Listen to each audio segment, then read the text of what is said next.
Jaya Prabhupada, Prabhupada, Prabhupada, Prabhupada.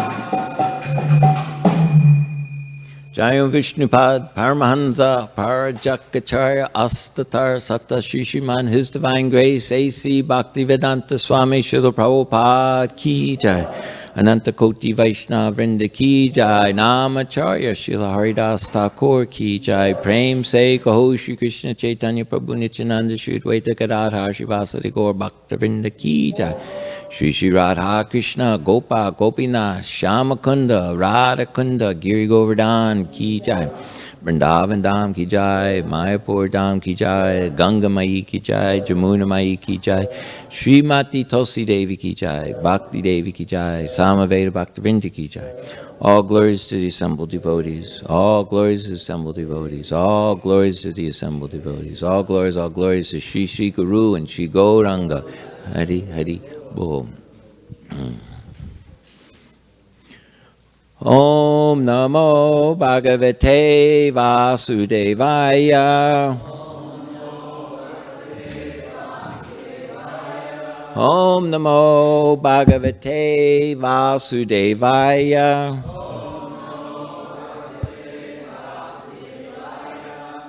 Om Namo Bhagavate Vasudevaya. So today we're reading from the Srimad Bhagavatam, Canto 10, Chapter 4, The Atrocities of King Kamsa, text number 26. And Srinitai is going to do the Sanskrit for me.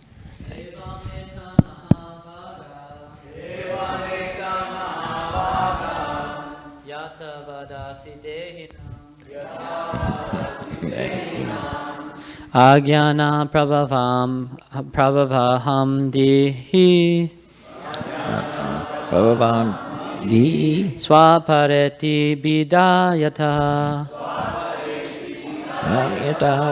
Evametan Mahabhaga Yata Vadasi Dehinam Agyana Prabhavaham Dihi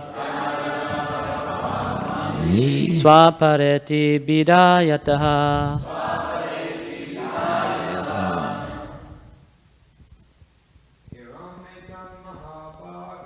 Idameta Mahabhaga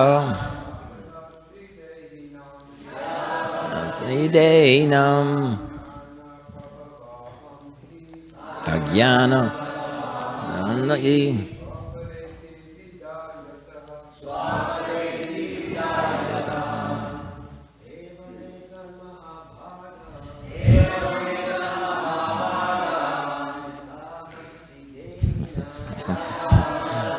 Ainam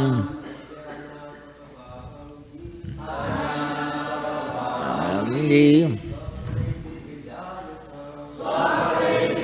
Daitaha Evam Eta Mahabhagava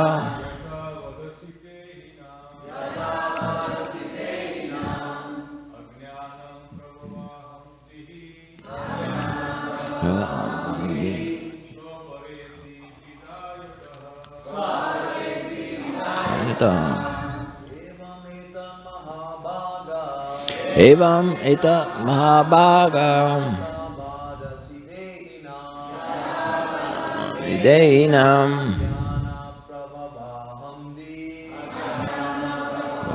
Ambi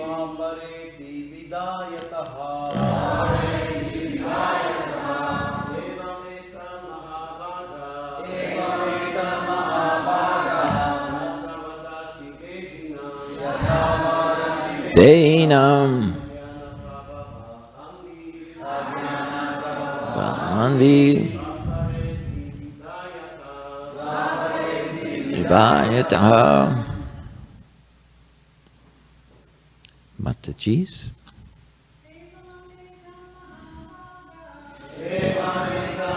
Abhagam Deinam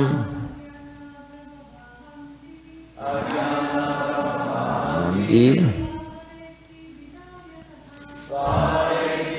Yata Ita Mabaga Deynam Andi Ayataha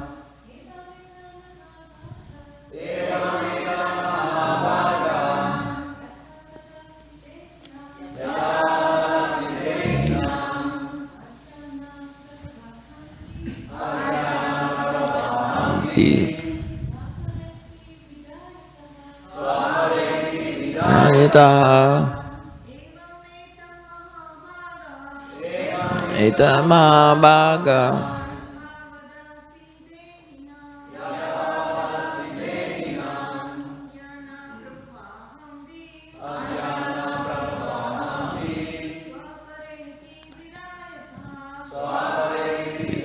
Yataha. A word for word. Evam. Yes, this is right. Itat. What you have said. Mahabhaga. Oh, great personality. You wonder about that, right? Yata. As. Vahatasi. You're speaking. Dehinam. About all living entities accepting material bodies. Ajnana prabhava. By the influence of ignorance. Aham driti. This is my interest. False ego. Svapara iti. This is another's interest. Binda. Differentiation. Yata. Because of such a conception of life. Translation and purport by His Divine Grace, Srila Prabhupada Ki Jai. O great personality, Kamsa. I guess we should just, the verse before, there was a switch here, so just to follow the storyline here, this is the atrocities of King Kamsa, and he's apologized, and Devaki and Vasudeva have accepted their apology, and then the verse before was when Devaki saw her brother actually repentant while explaining ordained events, she was relieved of all anger. Similarly, Vasudeva was also free from anger. Smiling, he spoke to Kamsa as follows. So this is Vasudeva speaking. And he says, "O great personality, Kamsa." You wonder a little. Only by the influence of ignorance does one accept the material body and bodily ego. What you have said about this philosophically is correct. Persons in the bodily conception of life, lacking self-realization, differentiate in terms of this is mine and this belongs to another. So we can repeat it. O great personality, Kamsa, only by the influence of ignorance does one accept the material body and bodily ego. What you have said about this philosophically is correct. Persons in the bodily conception of life, lacking self-realization, differentiate in terms of this is mine and this belongs to another. So, of course, you think of Isha Vaishya Dam Sarvam, that everything is owned and controlled by the Lord. So, but they're ignoring that part. Purport.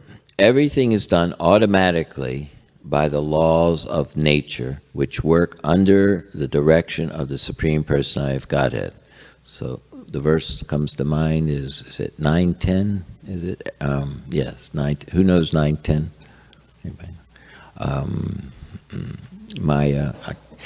This divine energy is working under my direction. Yeah, that's it. Who said that? Could you say it out loud? Yeah. Thank you. All right. And then, of course, for ourselves, we know in the Bhagavad Gita, Krishna, he starts off with never. There was a time we did not exist, nor you, nor these kings. So he starts right off with Sat, never. And now we're going to get the Chit and Ananda. So you have to put all three together. He had a little bit of the Sat, but the Chit and Ananda, not so clearly. So because this is the 10th canto, it's an accumulation. We can see all the Bhagavad Gita and coming up to these points through the Bhagavatam in these parts. Like in the Bhagavad Gita, it explains how these things are working. And in the Bhagavatam, you actually see examples. So we have an example of Kamsa. He's a good example of a demoniac mentality. What do they think? So much is mine. So here, right in there, it says that they think this is mine, and this belongs to another, but I'll figure out how to get it. So much is mine today, more will be mine tomorrow, according to my schemes, modern capitalism. Okay, so everything is done automatically by the laws of nature, which work under the direction of the Supreme Personality of Godhead.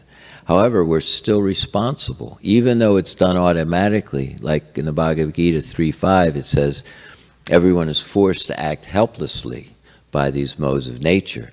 But by the time we get to chapter 5, 8, 9, it mentions that someone who's in divine consciousness, he always knows while engaged in seeing, speaking, moving about, that just the senses are engaged with their objects and he's aloof from them. He's in divine consciousness. And then it goes through a progression for the next 4 verses explaining there's a difference between you and the body. Ham Brahmasmi is one of the first things we learn. And so in the Bhagavatam, it's all about relationship. We're re-establishing our relationship, just like we heard yesterday in the lecture by Prabhupada that we were all in Vaikuntha, but as a disciple had asked Prabhupada, I think it was Madhavisa Maharaj, had asked about,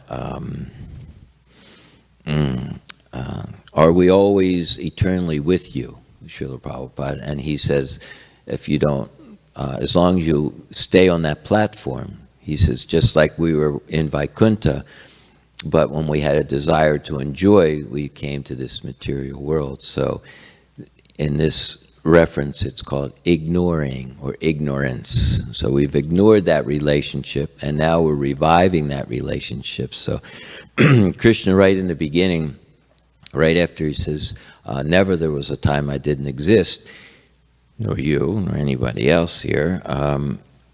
And I kind of have a little bit of a jokey nature myself. So I think that Krishna says, but you don't have to take my word for it. You can see for yourself. You had a little body, you had another body, you had another body.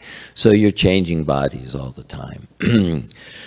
So then he's pointing out that you have to learn the next, well, that verse also says, those who are sober, they can see this clearly. In the next verse, it explains that you have to learn how to tolerate. That'll make you sober. And the next verse, 15, it says that if you have learned how to tolerate, then you're ready for liberation.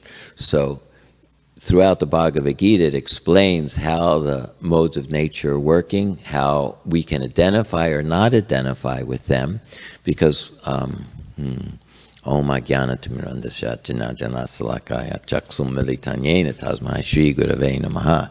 Jai Shri Prabhupada, he's opened our eyes with the torchlight of knowledge, and this knowledge is how to see what is matter and what is spirit, and the controller of both. So that's knowledge. And then, but knowledge it needs to be activated. You activate knowledge by surrender.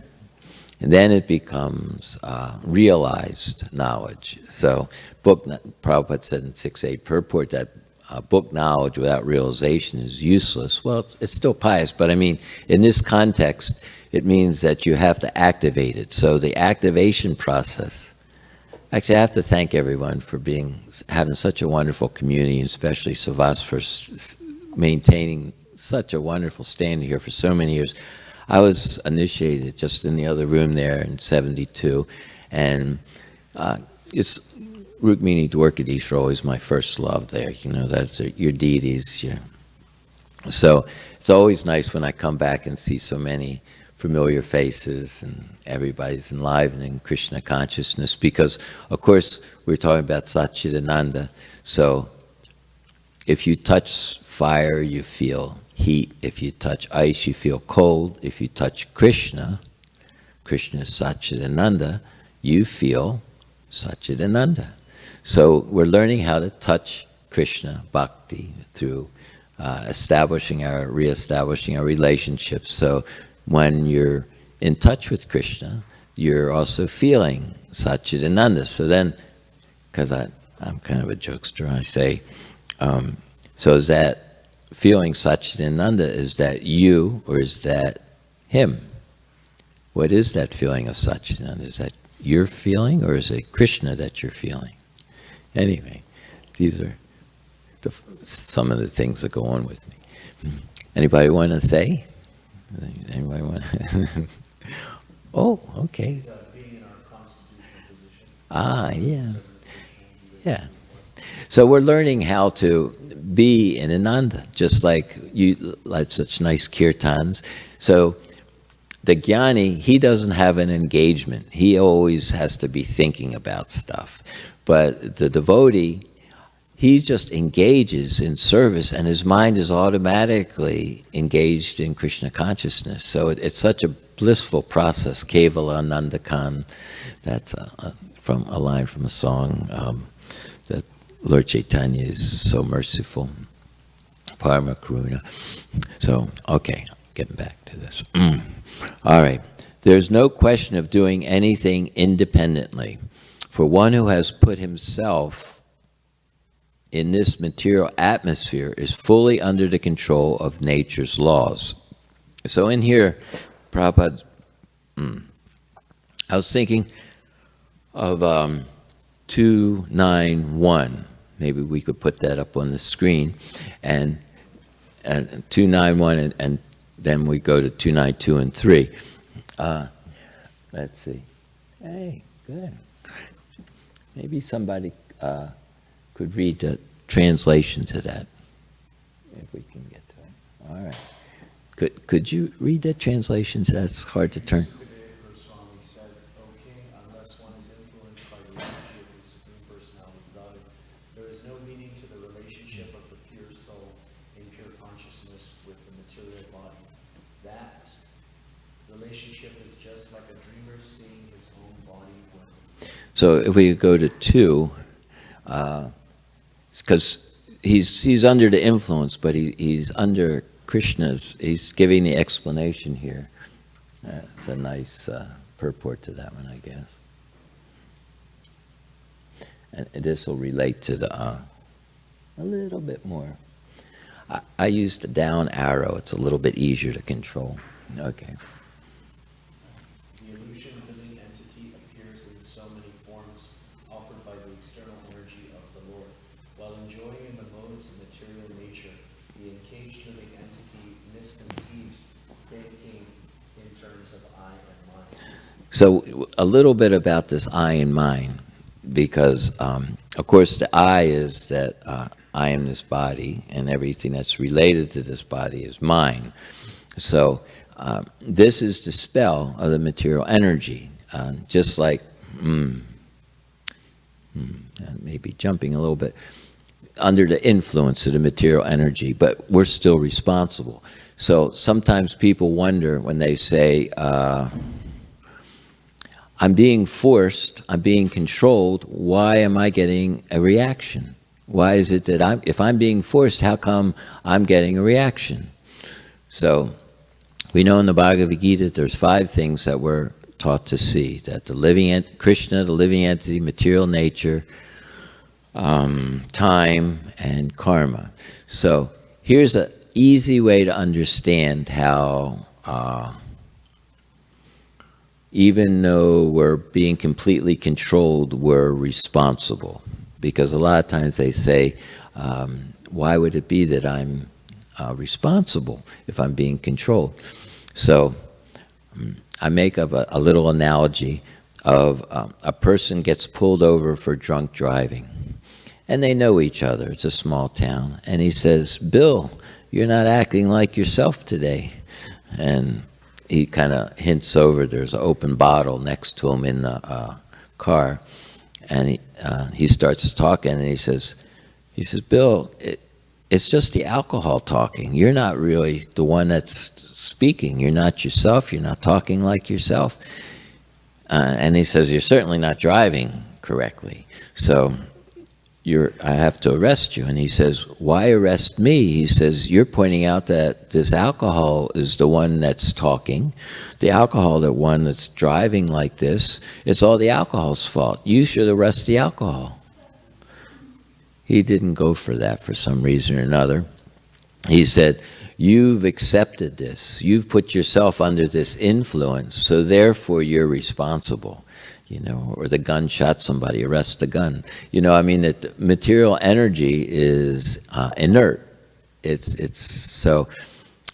In the Bhagavad Gita, it says if you contemplate the objects, see, that's the trick. It's right in the beginning. A lot of times we think contemplating the object of senses, one develops attachment, and then lust, and then he gets anger, bewilderment of memory, and he falls again. But that happens almost simultaneously.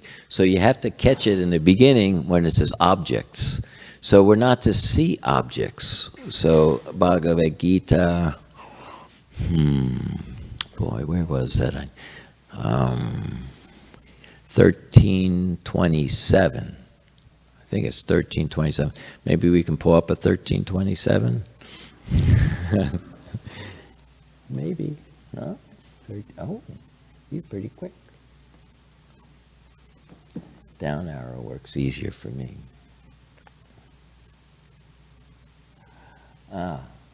Wasn't 13? Oh, 29. I'm sorry, 1329. Too many numbers. If we just go to 1329, maybe we'll get it. There we go.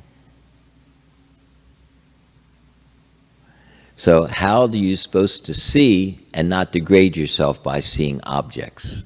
Because they tell you one thing, but he says, so if I'm going to get contemplating objects, what can I do not to contemplate an object?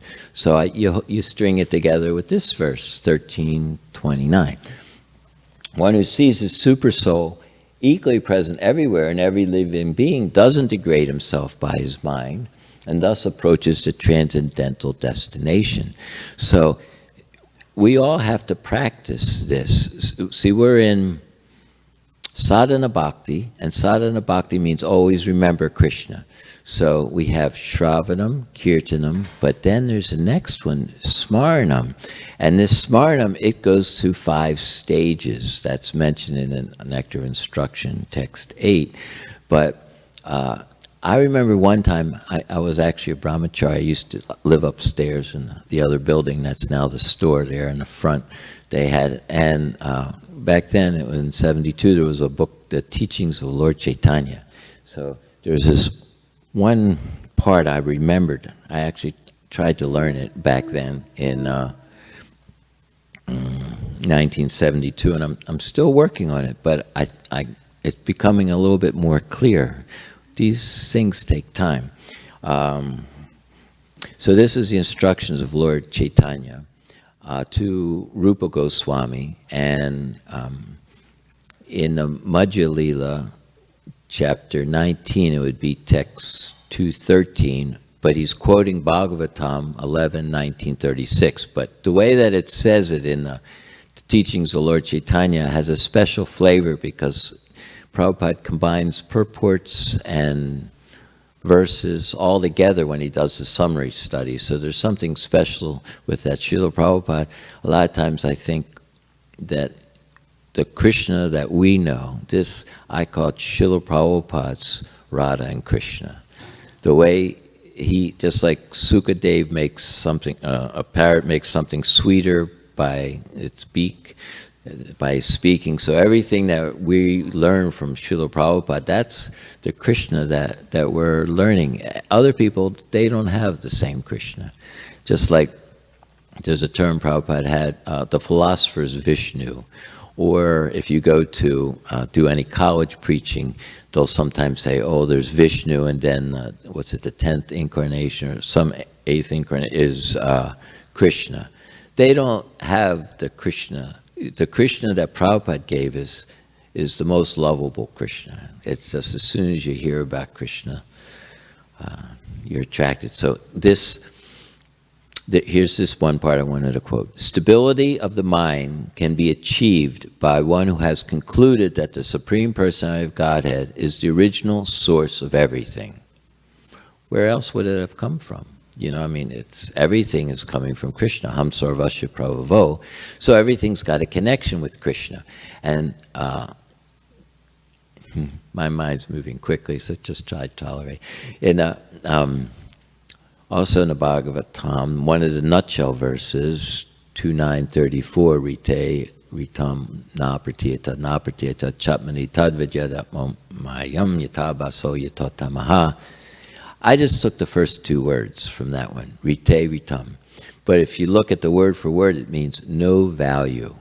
O Brahma, whatever appears to be of any value, if it doesn't have a relationship to me, no, it is illusion. So a reflection that appears in darkness. So this idea is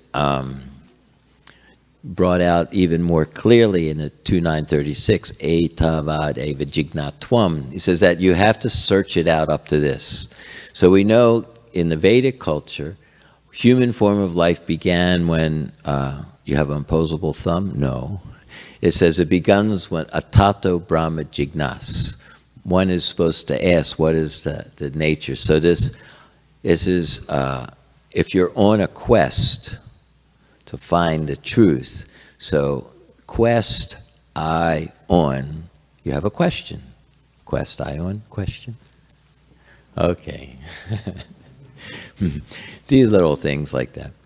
So if you're on the quest, then they have this question. So atato brahma jignas, you have to find out. And everything, the sadhana on the verse, out of the nutshell verses, is the etavad eva jignatvam, that you have to connect everything to Krishna. And then that 34 one that we just said is rite ritam, it has no value. Now, who can say that? Krishna is saying that. There's no value for him if you're in Maya. What is our position? Our constitutional position is to give pleasure to Krishna. So we've got ourselves into this jam, so to speak, the material energy. And the spiritual master comes and he opens your eyes so you can see. So what is the first thing that you see?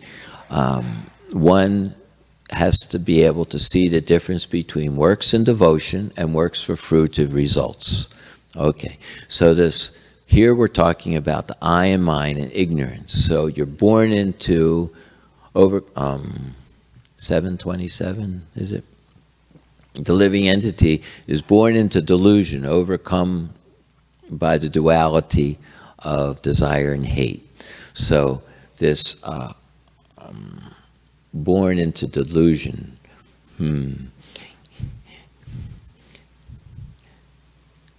Because of other preaching, I have a prison preaching. They're such a good captive audience, you know.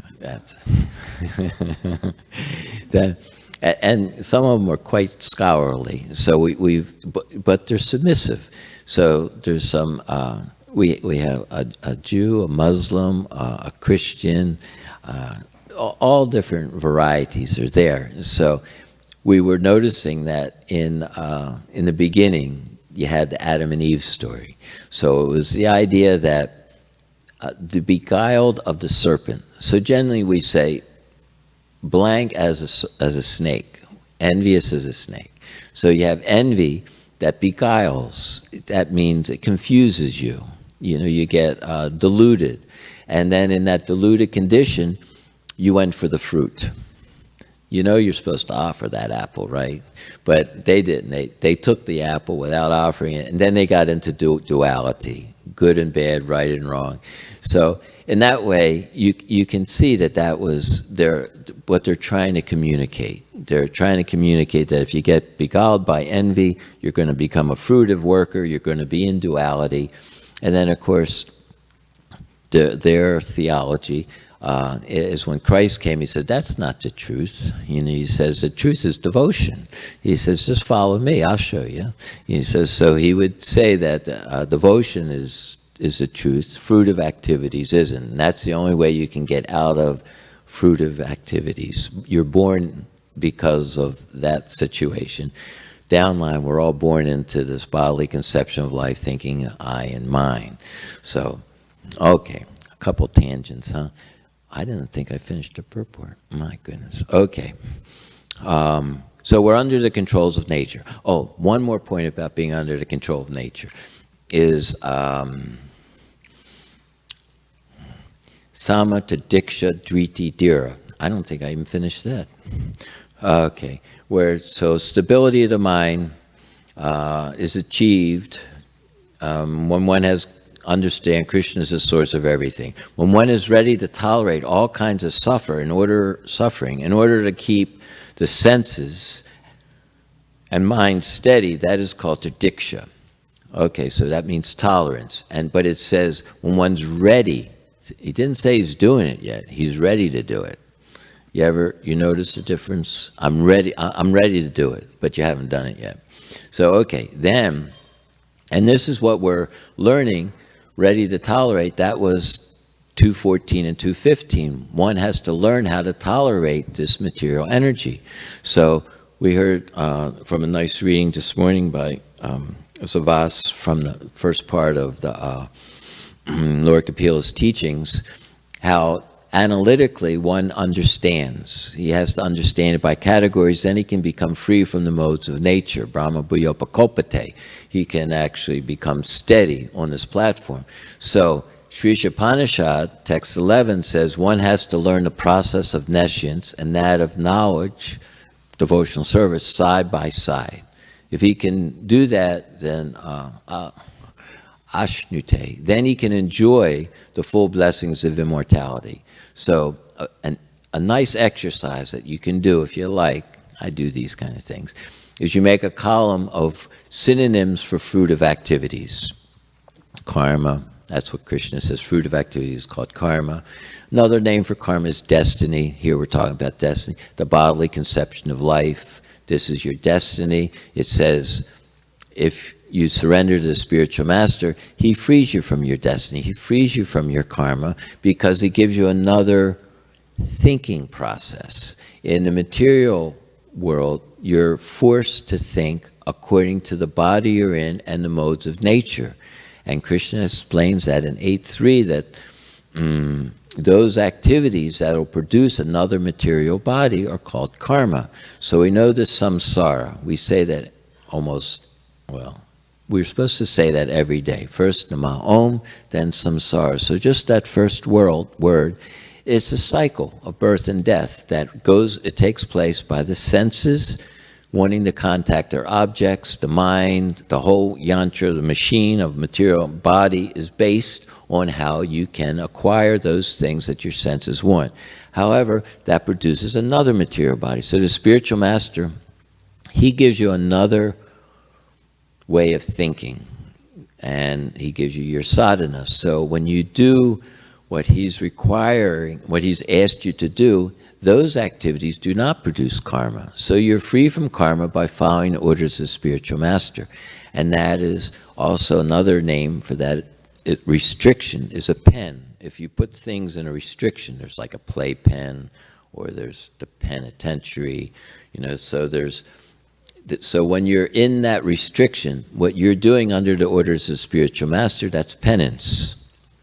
okay, because you're being restricted from your karmic desires. So that's sometimes difficult. We understand that the senses, if you read Bhagavad Gita 270 purport, it says, as long as one's embodied, the demands of the senses will continue. So you're still going to be getting fired from sense desires are going to be coming in like rivers into the ocean. Just like 259, it says, embodied being may be restricted from sense enjoyment, but the taste remains. But when he gets a higher taste, then he's fixed in consciousness. So the mind's always going to be firing, at least at our stage. So this tradiksha, sama tradiksha, you've concluded Krishna is the source of everything, but to deal with this mind, this is going to take some time to understand how to do. So it says if you've learned how to tolerate it. So a quick thing on that, one of the ways that you learn to tolerate it is tatenu kampam, that you still keep offering your respects to and your obeisances. Obeisances is the key word. We offer lots of obeisances because it's so important. Nama Om. Very important, and actually you should build that up. When you're offering obeisances, it's not just a head tap and get up before others or something like that. It's actually redoing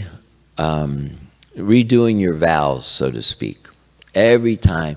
So, in fact, that's enough just to put you in ecstasy. So sometimes you may be offering your obeisance, everybody's up and doing stuff, and you're still there because you can get absorbed. This is such an important point because it's from your heart that I'm accepting you as the power of attorney for my life now. Instead of my mind telling me where to go, I'm following the orders of my spiritual master. So when you do that, your mind gets separated. 13.5 purport. Jnana Vijnana, it talks about this jnana, book knowledge, is like a map. But a map really doesn't get you any place. It tells you how to get there. You still have to drive. So when your mind wanders, this is, okay, nastrapraeshu adbadreshu nityam bhagavata. It says that almost to nil, by regularly rendering devotional service, then almost all inauspicious things are removed. There's a little bit that's still left. But you know why? This is really nice to know. It's because that's still something you can work with. Krishna can work with you on that. It's a very important part why he leaves a little bit there, because when that mind fires those material desires, I don't know if anybody else has that experience, but it's what it's going to do. As long as one's embodied, the demands of the senses are going to continue. So when it comes up into your mind, you have to respond to that because Krishna is listening. I give you a little something, I'm going to see what you're going to do with it. So Krishna gives us some knowledge, and let me see if you need more or if this is going to hold you for a while.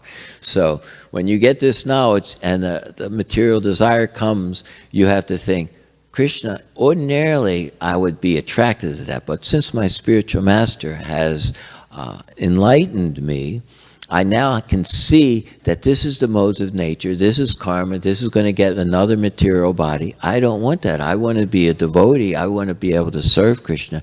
So that's Tadiksha Driti. Now, the next word after that one was, I lost my place. Okay. The next one was Driti, which means he's able to control the tongue and sex desire. So that gets a whole category by itself, just those two. So after you've learned to control everything, those are the last two. And if you can get past those two, that means you're determined. And then you're dhira. So dhira, it says, these is the basic platform to get to Shanta Ras. Everything has this, to be, when you're at Shanta Ras, you're on the other side of birth and death. So this is another way to see that. So we have these bodies are going to keep firing material desires. If you keep your intelligence clear, because Krishna, do you remember there's an example Prabhupada said, fly your own plane? Anybody remember fly your own plane? So when you're flying your own plane, nobody can do it for you. You have to do it yourself. But there's a radio. They can send you messages, and you can hear, if you can hear, that's 1344, how to hear, you have to follow regulated principles. So Prabhupada explains in that purport of 1344 how to properly hear the Bhagavatam. So that hearing is the radio in the fly your own plane is your intelligence. You have to keep your intelligence on. So Krishna says how this intelligence will give you the perspective. Also 10:10 for those who are constantly devoted will give you the intelligence. He says, how do you lose your intelligence? Anybody know how to lose intelligence? Well, first of all, how do you find it? He says if you can withdraw your senses from the objects, this the I and mind, if you can withdraw from the objects for a minute, they're not objects, they belong to me, just like 434, you have to accept a spiritual master. And then the next verse, it says, then you'll know the truth, if you want to know the truth. So what's the truth? All beings are in me and are mine. So they belong to somebody. They belong to Krishna. Everybody belongs to Krishna. So an example, kind of reaching a little bit, sometimes men are attracted to women, and they may go over and say something, and if they look and they see they have a wedding band on, if there's some morality in the person, he goes the other way. He understands this person is already with someone. So we can see everybody is already with Krishna. That's the truth. And he says if you've got that knowledge, then even if you're the most sinful person, you'll be all right. You can cross over the ocean of material existence. And he said there's nothing so sublime and pure. So that's also seeing the super soul so you don't degrade yourself by the mind. If you don't practice that, because we're at the practice stage, sadhana means shravanam, kirtam, Vishnu smarnam. So this smarnam is where you have to internalize the instructions that you've heard. So wherever the mind wanders, due to its flickering, unsteady nature, you have to know the verses to overcome that. You have to know the situation. If someone gives you a map, is it any good? What's the first thing you're going to do if you look on a map? There's a couple things you need to know to use a map, right? First point, where you are, and then where you want to go. So if you see where you are, we're just above the animal species, and the human form, we offer our obeisances. You have to really take each one of those words, nama, not me, na-ma, na-ma, not me. So then what is it? Om. Okay, so just a real short Om point. Om, a lot of times people talk about the light. So light means discrimination. Discrimination means being able to tell what's fruitive activities and what's binding and what's liberating. That's our knowledge. So we are able to see these two columns. What is fruit, the process of nescience, and that of knowledge side by side. So add one more column. What could we add to those two columns? I give a hint. Nobody generally gets it without a hint. But, okay, the fruit of activities, let's call that the external potency. Anybody got it yet? Okay, let's call devotional service the internal potency. What do you have between the external potency and the internal potency? The marginal potency. That's where we come in. Okay, tatashta shakti. That's kind of a pun, that's where we come in, the touch. Anyway, so you have these three columns. You have the process of ignorance, that of transcendental knowledge, and us in the middle. So since it's three, you can think, what Sanskrit letter, symbol, looks just like a 3 with a smiley face? You have your Om. So when you say Nama Om, this is the light, this is your independence, this is who we are, this is the Vedic knowledge. Everything is contained in Om. And where is it? Can you find it one place or other place? It's all pervading. This is our realization, is there's who we are, we're marginal potency. We get the choice, always the choice. So when the thought comes into your mind, we're at war with Maya. She doesn't sleep. So anytime that thought comes in, what an opportunity to remember why you're a devotee. And as soon as you do that, you're constantly devoted. Krishna gives you intelligence. So I think it's probably the time is I can get going afterwards. Oh, let me just finish. Sorry. Okay.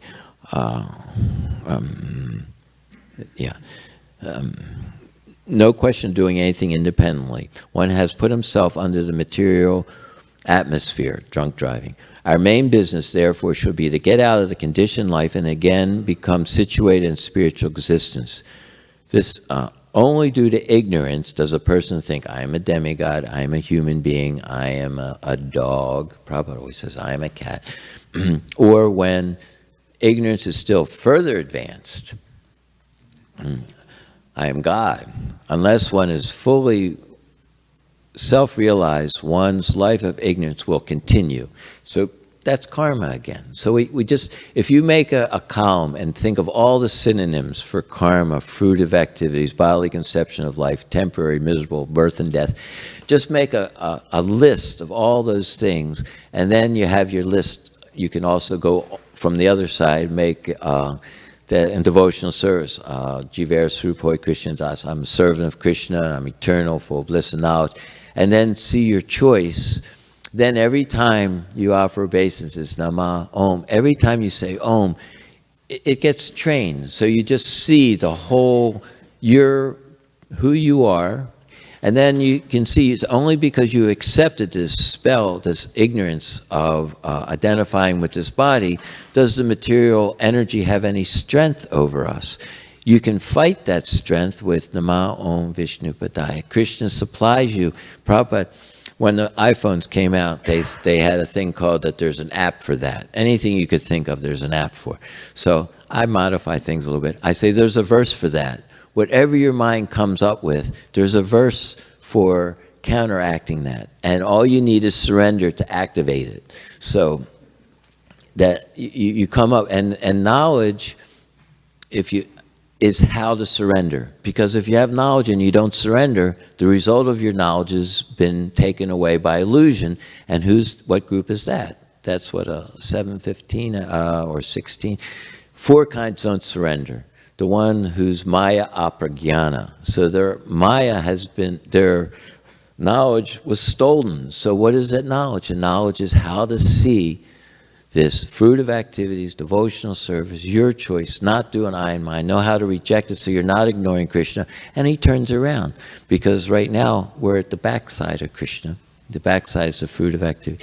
When 176, Vyasadev's realization. So anyway, any questions or comments? Thank you very much for tolerating my jackrabbit type class.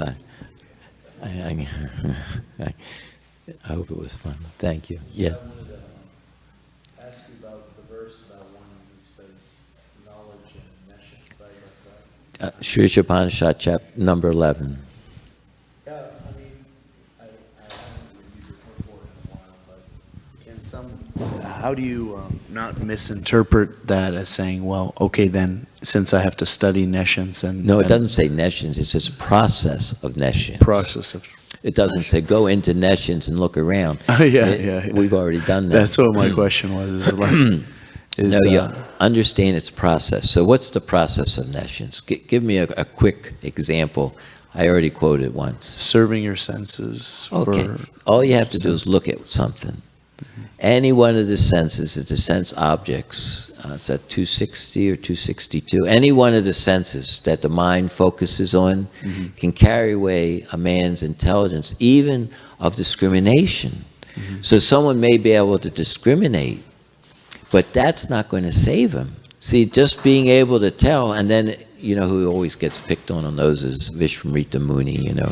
He was a great, great yogi, but he noticed, was he the one with the fish, or there's a couple Shobri. There's a couple of different ones. So I call it the 2-second rule. That's the way I look at it. 2 seconds. You can't help the first second. You're forced. Your mind looks and sees something. So, okay, you couldn't help that. But the next 2 seconds, you got to make a choice. That's your choice. So those 2 seconds, your intelligence comes out, analyzes it according to your bhakti now that you have, and says, this is the sense objects you're starting to think about. You're going to get caught on the conveyor belt, and you're going to lose your intelligence, and you're going to get, I call it mind glue. It sticks in your mind. You can't get it out. You're undergoing a reaction. So if you withdraw it and make a little prayer, chant Hare Krishna. Imagine every time you had a thought that was Maya, you said Hare Krishna to counteract it. You'd be chanting all day long. So that's more or less what we have to do. You know, we have to fight against this Maya. You know, so where Prabhupada says you declared war on her. So you have to learn how to defend yourself. See, puns a lot of times there. So we defend ourselves. Just like we were talking earlier about with Chinese Tower about this. You were memorizing a verse on how rare it is to see someone who takes a devotional service. So I was thinking, what is, in this material world, they have something that's a lot of people play it because they want to win. And the odds are really bad on ever winning. And what's that called? The lottery. So if there are 2 things happen when you win the lottery. 1, you've gone against great odds to do that. And 2, your fortune changes. So then you go to Madhya 19:151. Brahmanda bhumi te kona bhagyavana jeev. So that means fortunate. By Krishna and Guru Krishna Prasade, you become fortunate. Now this fortune isn't some paper. This is your eternal fortune. And what is the luck? We just heard one of the offerings yesterday about the coming up through the knot hole in the board that's floating in the ocean. That's the odds of coming in contact with a pure devotee from the explanation on the Brahmanda Bhumite verse, the Bhaktilata Beach verse. So we've won the lottery. So imagine, so sometimes with these books, you're giving them out, you say these are scratchers. If you scratch the surface of this book, you'll win the lottery. You'll come in contact with a pure devotee, and your fortune is forever changed. So, I mean, depending on your mood of book distribution, somebody may be able to work that in there, that these are scratches for the real lottery, and here's the winning ticket. I'm giving you the winning ticket. All you have to do is scratch the surface. And then you'll find the great treasure within there. And it doesn't go away. So it's not the bogus lottery. This is the real evolutionary lottery. Oh, yes, ma'am. Oh, thank you.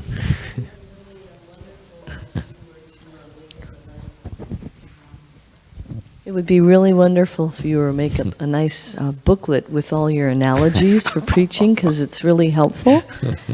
Have you considered that? Yes. Oh, thank you. Well, we'll be looking for it. I'm very disorganized, but I started, it's called Getting to the Heart of the Matter. And it's a perspective looking at it from Krishna's point of view. You know, in love, you're supposed to consider the other person's point of view, isn't it? If you don't consider the other person's point of view, how is it really love? Like, I give an example that I was supposed to be home for dinner at 5 o'clock, and I come in at 11, and I didn't call. So I kind of tiptoe in. There's my wife, and she says, "Did you think of me?" I said, "Oh, sure, honey, I always think of you." And her eyebrows go down, and she says, "You know what I mean. Did you think about what you were doing, how it was going to affect me?" So using that as a theme, we think about Krishna. Oh, Krishna, I always think about you.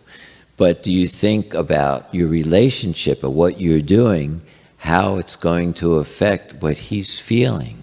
You know, bring his feelings, because we want to get a feel for Krishna consciousness. We want to consider Krishna's feelings. So generally, we're caught when, if she would have said that, then, you know, you look at the floor and you just wait for mercy. You know, I mean, it's like, no, actually, I didn't consider. So this perspective of considering Krishna's feelings, I put everything, all the philosophy into that perspective of, I call it the heart of the matter, which is a pun, if you can think about it. Does matter have a heart? How about when you get a gift from somebody who loves you? It's matter, but it has another element in it.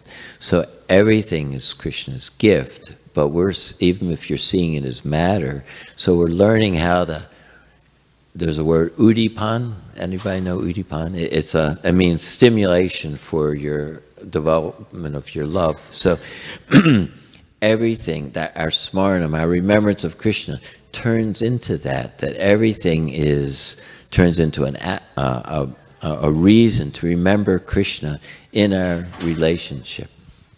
So thank you for the encouragement, mate. I'm gonna. You're asking me in front of the deities. Thank you. All glories to Prabhupada. Hare Krishna.